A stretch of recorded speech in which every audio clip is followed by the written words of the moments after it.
Linda and I met when we were both in college. We had friends who fixed us up on a blind date, kind of the classic story. We were married right out of college in 1971.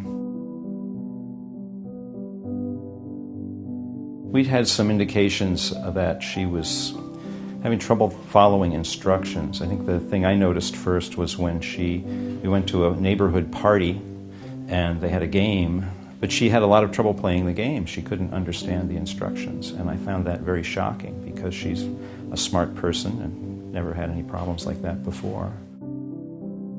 She was 53 at that point. Getting the news about an illness like that, it's like a moment that you never forget. It's a huge shock.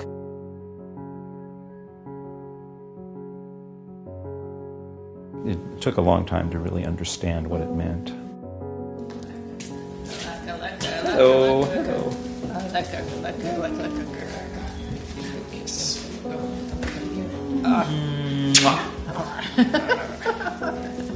Do you want to walk too? Right. So are you going to go on a trip with me? Go. Shall we go somewhere? Go. Where should we go? Okay. Sounds good. Okay. How about Culver's? I keep meaning to take you to Culver's. There's a Culver's right nearby. You get a hot fudge sundae.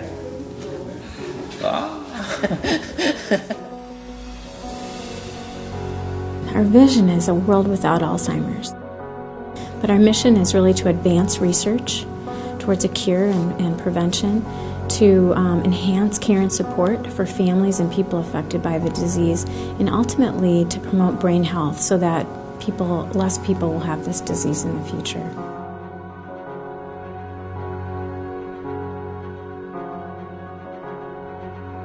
For 30 years, the Minnesota-North Dakota chapter of the Alzheimer's Association has led the fight against Alzheimer's disease and is tirelessly working to improve the lives of people impacted by offering help and hope. As the premier source of information, support, and hope for those with Alzheimer's disease, their families, and caregivers, we offer a broad range of programs and services statewide. In all those ways, they really are a remarkable organization. You know, I've been attending support groups for 5 or 6 years now, probably. To me, that's like the first line of defense. That's where people first get involved with each other, find that they're not alone, find that they're not isolated. We just kind of informally share what's been happening like David did, and then we break out into sessions. It's a great mixture of, you know, kind of heavy emotional stuff versus really practical stuff. A lot of moments where we just kind of say, here's the terrible thing that's been happening this month, and start crying, and everyone cries with you for a while. And even that is just a tremendous relief and service. With respect to the early identification of people at risk, I think we're gaining a lot of information about imaging tests and biomarkers that are going to be actually useful at predicting the progression for the disease. On the therapy side of the house, I think some very important and exciting drugs and vaccinations, a variety of different therapies are being studied right now that will likely prove successful in the future at forestalling the progression of the disease. There are over 90,000 people in the state of Minnesota who have Alzheimer's disease right now, and many of these families depend very heavily on the Alzheimer's Association for support, for educational issues, as well as bringing money in for research to conquer this disease in the future.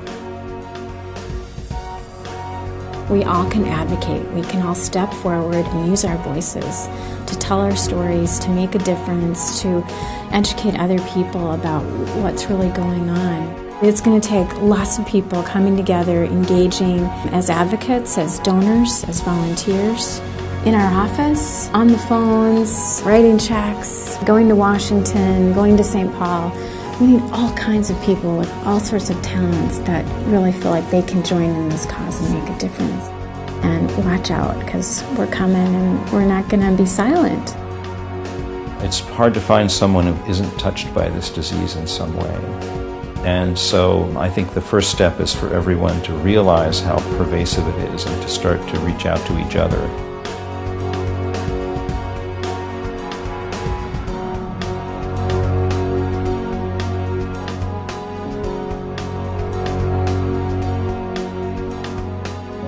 Please join us in our fight.